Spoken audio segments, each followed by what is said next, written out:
Quand tu démarres des personnes, t'as pas de clients, t'as pas de résultats, pas de validation extérieure et du coup tout ça te fait croire que t'as pas le droit d'être payé. Parce que quand t'as envie de vendre, eh ben, tu appréhendes le moment où on va dire ok mais c'est combien. Tu vas changer peut-être 3 fois ton prix, t'as un petit peu honte parce que d'un côté tu veux pas passer pour un ou une prétentieuse qui en demande trop et d'un autre côté tu travailles pas pour rien donc tu devrais être payé et payé à ta juste valeur. La vérité c'est que le problème c'est pas ton prix, c'est la manière dont toi tu le perçois. Du coup faut qu'on fasse ensemble ce switch mental et pour ça je vais te donner 6 conseils que je t'invite vraiment à appliquer, donc reste bien jusqu'à la fin parce que je peux t'assurer qu'après ça, tu vas pouvoir être aligné et apaisé, de pouvoir vendre convenablement, te sentir à l'aise et enfin commencer à faire de l'argent en étant totalement aligné. Bonjour à toi et bienvenue sur ma chaîne YouTube. Moi c'est Inès, donc j'entreprends depuis 4 ans maintenant et je coach les personnes à tout simplement reprendre confiance en elles pour lancer leur activité en ligne, un business, un projet. Et à travers YouTube, mon but c'est vraiment de te partager un maximum de valeur pour que toi aussi derrière ton écran,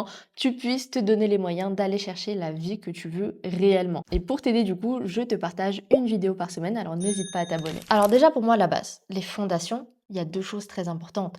Il faut que tu connaisses ton produit et service et il faut que tu aies confiance en lui. Parce que si tu n'as pas confiance et que tu ne le connais pas, ça va être très compliqué de vendre quoi que ce soit. Il faut qu'aujourd'hui, tu prennes conscience que ce que tu proposes, ça solutionne des personnes, ça aide des personnes, ça règle un problème, ça a de la valeur. T'es pas là pour faire du bénévolat. Ce que tu donnes, les personnes vont et doivent te donner quelque chose en retour parce que tu leur apportes réellement quelque chose. Et pour ça, au départ, je peux comprendre que ce soit pas facile d'en prendre conscience.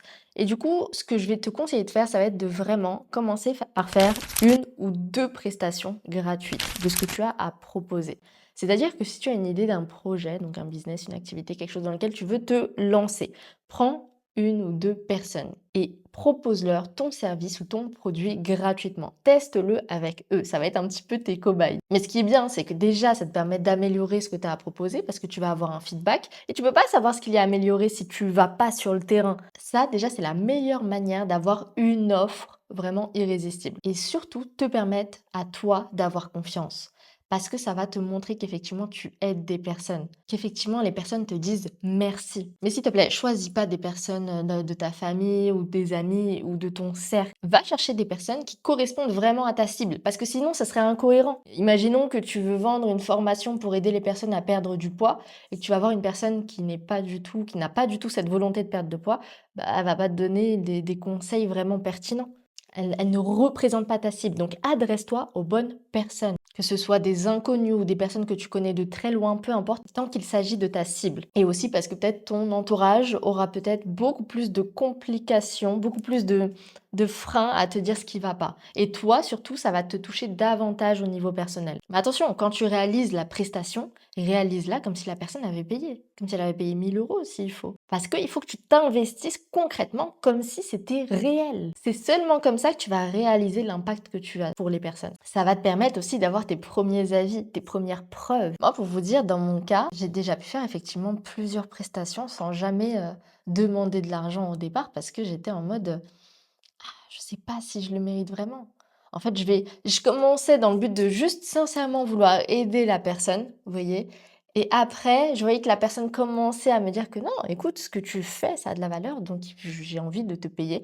Et donc, j'étais en mode, ok, en fait, cette activité que je viens de faire gratuitement pour la personne, elle accepterait et elle envisage de payer pour ça. Et donc, c'est comme ça que ça a un peu commencé à planter la graine dans mon cerveau de, effectivement, ce que tu proposes aujourd'hui a de la valeur et tu peux demander de l'argent en retour. Et forcément, au début, j'ai commencé avec des prix qui étaient bas et petit à petit, du coup, plus je prenais en confiance, plus je prenais en preuve sociale, et bien, plus mes prix, je pouvais les augmenter. En fait, vous devez toujours faire une étude de ce que vous faites, c'est-à-dire vous pouvez commencer à un prix qui est bas, mais vous devez étudier ce que vous faites, prendre confiance pour ensuite monter progressivement. Vous pouvez pas rester bloqué toujours au même niveau. Encore pire si vous vous sentez pas à l'aise avec ça, encore pire si vous avez conscience qu'en fait, c'est des miettes ce que vous êtes payé vis-à-vis de ce que vous fournissez. On en vient du coup au deuxième point qui est tu ne vends pas ton temps mais tu vends ta compétence. C'est différent du monde du salariat. Le salariat, pour la majorité du temps, vous êtes payé à l'heure. Vous avez le SMIC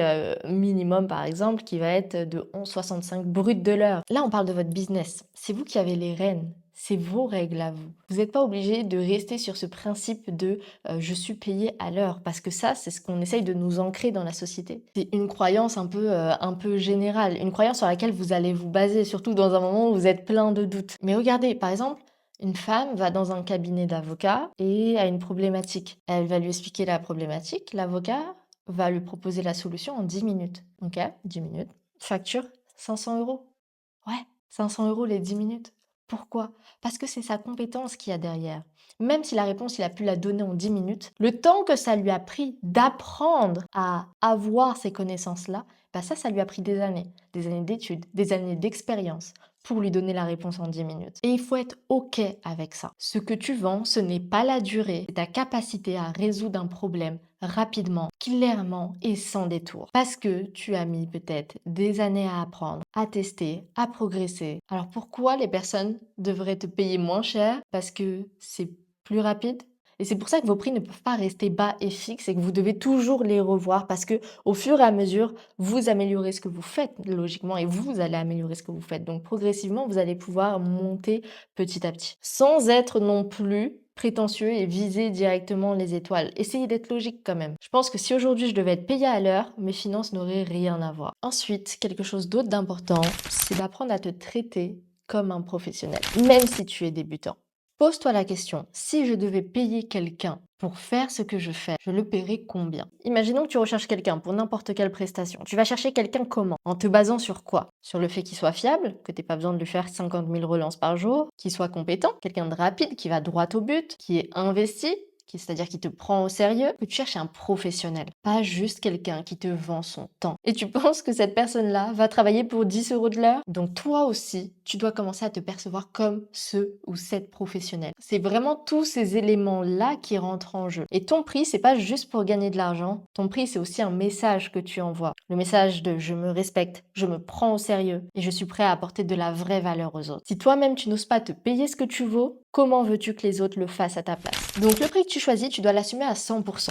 Pas à 80%, pas à 60%, à 100%. Parce que sinon, ça va se voir à 1000 km. Les gens, certes, n'aiment pas les vendeurs, mais les gens n'aiment pas non plus les personnes qui n'ont pas confiance, qui montrent de la sensibilité, de la fragilité au niveau de leur offre. Si vous voyez quelqu'un qui est là, qui vous propose son service et qui bégaye un petit peu sur les prix, vous allez faire quoi? Soit vous allez vous dire cette personne, bah elle n'est pas compétente, elle me met pas en confiance. Soit cette personne, je vais essayer de la manger sur les prix. Et franchement, même ceux qui vont essayer de faire baisser le prix au maximum, ils se sentiront même pas en confiance de ce que vous leur proposez. Tu veux savoir si ton prix est bon, annonce-le à haute voix. Et quand tu le proposes, tu vois que tu commences à trembler, à te sentir mal, c'est que tu le sens pas. Et dans ce cas-là, tu dois retravailler ta vision de ton prix.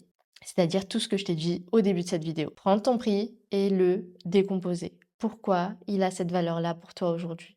Plutôt, pourquoi il n'a pas cette valeur-là aujourd'hui? Pourquoi tu paniques quand tu annonces ce prix-là? Ton prix, tu dois savoir le défendre. Parce que c'est sûr, sinon, la première des personnes qui va venir et qui va te dire «Ah, c'est trop cher» et que tu commences à être en mode C'est peut-être vrai, etc. Non. Ton prix aujourd'hui, il est de temps parce que voilà tout ce qu'il y a dedans. D'où le fait de connaître son offre et ce que tu apportes en termes de valeur. Par exemple, moi aujourd'hui, mon coaching, il est à plusieurs milliers d'euros. Et yeux dans les yeux, je peux absolument justifier toute la valeur de ce que j'ai à proposer. Parce que je sais comment j'aide les personnes. Je sais les changements que j'ai déjà faits auprès de certaines personnes. Des personnes qui sont parties d'une zéro confiance, dans le doute total, avec des craintes et des peurs et qui sont aujourd'hui libres financièrement parce qu'elles se sont donné les moyens, parce qu'elles ont suivi mon coaching, parce qu'elles ont appris énormément de choses, parce que je leur ai évité de faire certaines erreurs ou que même quand elles ont fait certaines erreurs, elles ont pu se rattraper de la meilleure des manières. Je sais précisément ce que j'apporte aux personnes. Donc je suis à 100% à l'aise avec mon prix. Et vous, ça doit être la même chose. Pour ce que vous proposez, vous devez le connaître par cœur, savoir précisément ce que vous allez apporter aux personnes. Que si les personnes trouvent que c'est trop cher, c'est que c'est peut-être pas votre cible. Alors, un des points les plus importants, ne regarde pas les prix des gens qui ne jouent pas dans ta ligue. Parce que beaucoup de personnes aujourd'hui, vous comparez à des personnes à qui il ne faut pas vous comparer aujourd'hui. Vous ne pouvez pas comparer votre chapitre numéro 1 de débutant au chapitre 57 de quelqu'un d'autre. Cette personne qui est au chapitre 57, elle a une certaine expérience, un certain vécu, une communauté peut-être avec 100 000 personnes. Elle a peut-être une équipe qui travaille avec elle. Tandis que vous êtes au début, Vous êtes peut-être tout seul. Vous avez peut-être 0 abonné. Alors pourquoi vous allez vous comparer? Pourquoi vous allez chercher à mettre votre prix peut-être au même prix que cette personne-là? Aujourd'hui, vous pouvez en avoir conscience. C'est toujours bien d'avoir une étude de la concurrence, effectivement, de voir ce qui s'est fait sur le marché, des personnes, combien elles réussissent à générer avec cette industrie. Parce que vous devez avoir de la vision.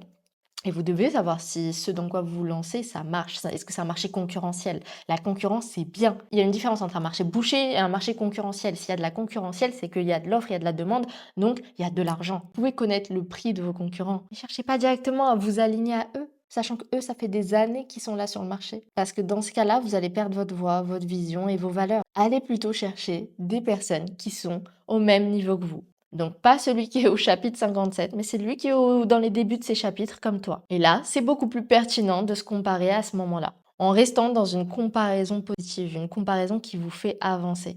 Pas une comparaison qui vous fait déprimer ou vous dire « Ah non, mais c'est catastrophique ce que je fais ». Non, quelque chose qui vous montre que il y a du challenge, il y a des choses à créer, il y a des choses à faire. J'en suis encore qu'au début. Mon chapitre 57, il va être incroyable. Mais laissez-vous le temps et faites confiance au process. Et enfin, il faut comprendre que ton prix peut attirer comme repousser et c'est normal.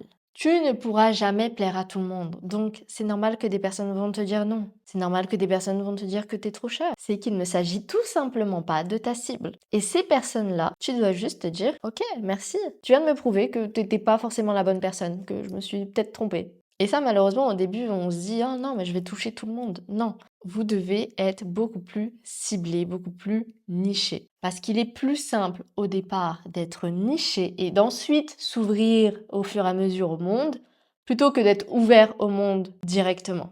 Comme je vous ai dit, on ne se compare pas avec des personnes qui aujourd'hui sont à leur chapitre 57. Allez chercher les personnes qui sont bien dans votre cible, qui ont bien la problématique, qui sont bien qualifiées. Et si vous le faites bien, avec confiance, en étant à l'aise et en assumant votre prix, vous aurez beaucoup plus de oui. Donc ne mendiez pas les clients. Le monde est tellement vaste que vous ne vous rendez pas compte.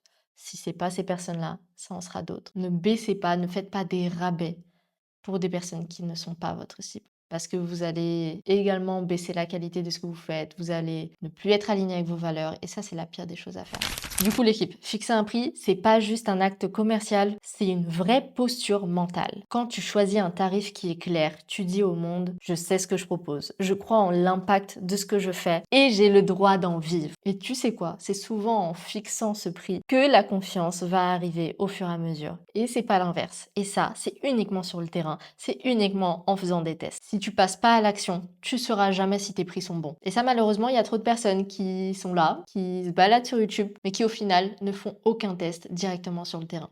Et ça, l'équipe, si vous devez retenir au moins une chose de cette vidéo, c'est passer à l'action. C'est allez-y, faites des propositions, changez vos prix, essayez d'améliorer votre cible, votre offre. Faites ce qu'il y a à faire pour être le plus aligné avec la vision que vous avez pour votre vie. Plutôt que retarder, attendre, se dire j'attends le bon moment, j'attends cette période-là, j'attends d'avoir ceci ou cela. Non, ça c'est des excuses. La plus grande maladie de ce monde, c'est l'excusite. Allez-y, vous avez quoi à perdre sérieusement? Vous savez, peut-être vous avez un talent que d'autres n'ont pas. Mais parce que ces autres vont s'investir, vont travailler, vont agir, et ben elles vont peut-être récolter beaucoup plus que vous, qui êtes là avec votre talent et qui n'êtes pas en train de le pratiquer et de l'utiliser pour essayer d'en tirer un maximum de bénéfices. Et ça serait très dommage. Et si je te dis ça, c'est parce que des personnes, j'en ai coaché.